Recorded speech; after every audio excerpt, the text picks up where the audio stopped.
Welcome to Sasi media. இந்த வீடியோவில் நம்ம என்ன பேச போகிறோம் அப்படின்னு பார்த்தீங்கன்னா, திவ்யாவுக்கு ஒரு பெரிய பிரச்சனை வரப்போகுது. அது என்ன அப்படிங்கிறத பார்க்க போகிறோம்.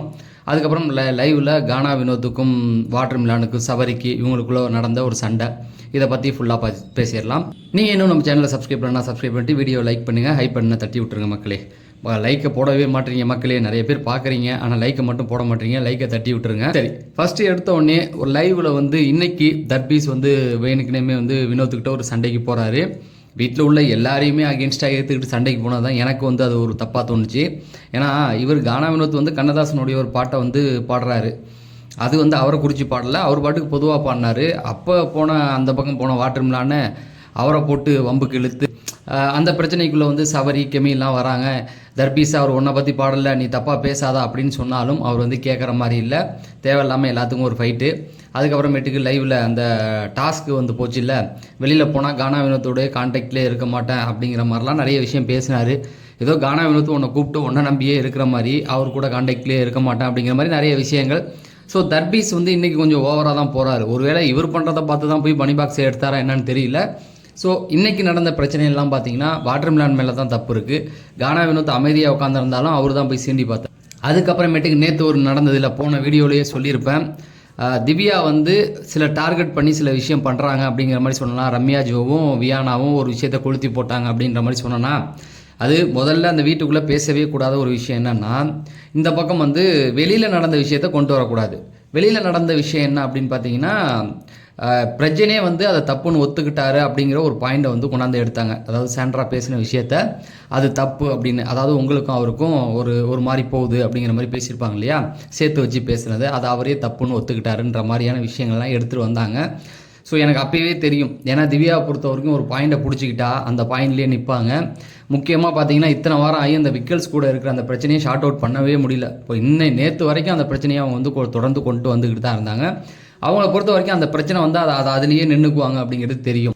அந்த இடத்துல அதை பற்றி நான் பெருசாக எடுத்துக்கல. அவங்க சாண்ட்ரா மேலே தான் தப்பு, அவங்க குணநலம் அப்படி இருந்தால் நான் என்ன பண்ணுவேன் அப்படின்ற மாதிரி விட்டுட்டு அதை கடந்து போக ட்ரை பண்ணாலும், இதுங்க தொடர்ந்து ஏற்றி விட்டு தொடர்ந்து இந்த மாதிரியான விஷயங்களை கிளப்பி விட்டதன் விளைவாக அவங்க இங்கே என்ன பேசிட்டாங்க அப்படின்னு பார்த்தீங்கன்னா, சாண்ட்ரா பண்ணது நடிப்பு. ரெண்டாவது ப்ரோமோவில் பார்த்துருப்பீங்க, அவள் காருக்குள்ளே பண்ணதும் நடிப்பு அப்படிங்கிற மாதிரி எனக்கு தோணுது அப்படிங்கிற ஒரு வார்த்தையை கொண்டாந்து விட்டுட்டாங்க.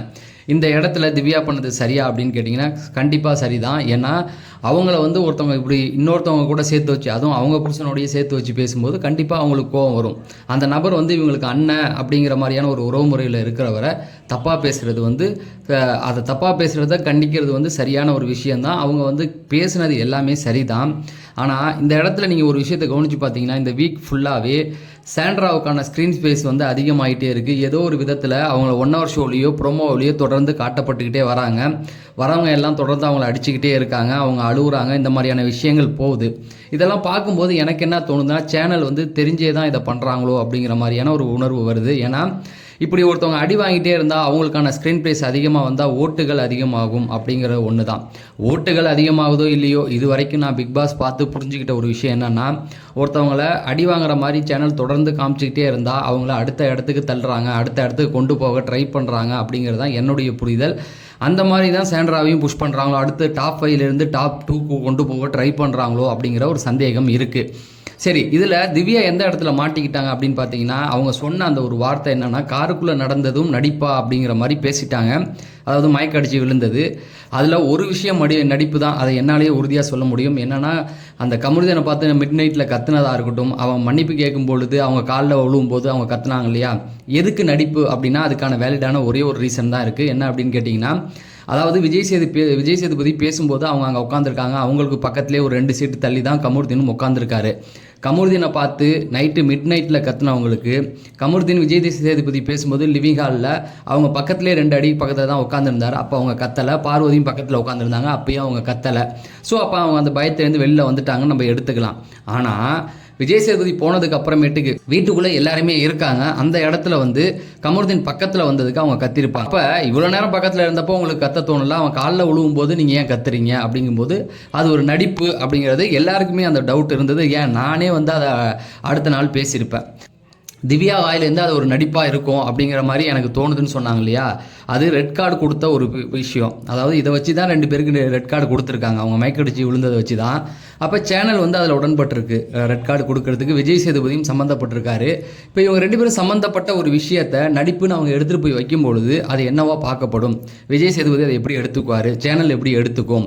அதாவது நாங்கள் ரெட் கார்டு கொடுத்து அனுப்பின ஒரு சம்பவத்தை நீங்கள் நடிப்பின்னு சொன்னால் அப்போ அதை ப்ரொமோவில் போட்டுட்டாங்கன்றது தான் இங்கே பெரிய பிரச்சனையாக இருக்குது. ஏன்னா அது போகிற போக்கில் ஒரு லைவில் நடந்த ஒரு இன்சிடெண்ட்டாக இருந்தால் விட்டுடலாம். ஆனால் அது ப்ரொமோவில் போட்டிருக்காங்க அப்படின்னா கண்டிப்பாக எபிசோடில் வரும்.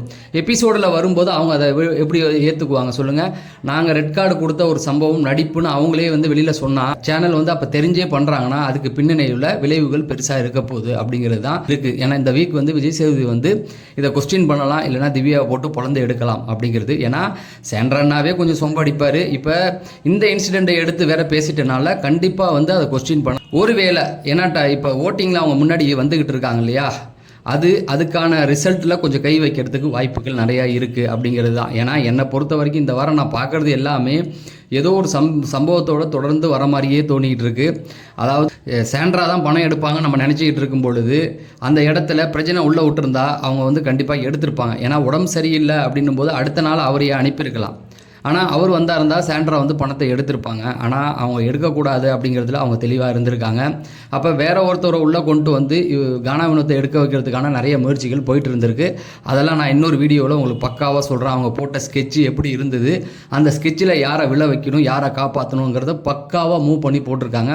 அதை வேற ஒரு வீடியோவில் உங்களுக்கு நான் தெளிவாக சொல்கிறேன். இதில் நான் சொல்ல வந்தது என்னென்னா, திவ்யா இந்த வார்த்தையை பேசினது அவங்களுக்கே பேக் ஃபயர் ஆகும். இப்போ நான் இதில் தெளிவாக சொல்லிக்கிறேன், அவங்களுக்கான நியாயத்தை அவங்க கேட்டது சரிதான், கோவப்பட்டதும் சரிதான். ஆனால் அவங்க சொன்ன அந்த ஒரு வார்த்தை காருக்குள்ளே நடந்த ஒரு இன்சிடெண்ட் வந்து நடிப்பு அப்படின்னு சொன்னால் விஜய் சேதுபதி அதை எப்படி எடுத்துக்குவார் அப்படிங்கிறது தான். அவர் வழக்கமாக கோவம் தான் போடுவார் திவ்யா மேலே, அது ஒன்றும் பிரச்சனை கிடையாது.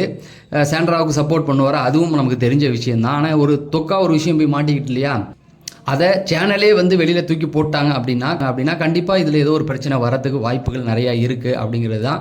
என்னை பொறுத்த வரைக்கும் வியானாவாக இருக்கட்டும், ரம்யா ஜோவாக இருக்கட்டும், இதை வந்து திவ்யாவுடைய நல்லதுக்காக பண்ணாங்களான்னு கேட்டால் கண்டிப்பாக நல்லதுக்கு இல்லை, தூண்டி விடுறதுக்கு தான். ஏன்னா திவ்யாவை பற்றி அவங்களுக்கே நல்லா தெரியும், ஒரு சின்ன பிரச்சனை வந்தால் கண்டிப்பாக அதை பிடிச்சிட்டு நிற்பாங்கன்னு. அதன் விளைவாக தான் தூக்கி போட்டுட்டு நீ கோவப்படலையே உனக்கு கண்டிப்பாக அழுக வந்துடும் வீட்டுக்கு போனால் அப்படிங்கிற மாதிரி நிறைய புகைச்சலை போட்டு விட்டதன் விளைவாக தான் இது போயிட்டு இருக்குது. சரி, இதோடைய ரிசல்ட் எப்படி இருக்குங்கிறது என்னுடைய கணிப்பு. அதை வந்து இந்த வீக்கெண்டில் நமக்கு கண்டிப்பாக தெரிஞ்சிடும் அப்படிங்கிறத சொல்லி நான் விடைபெறேன். நன்றி, வணக்கம்.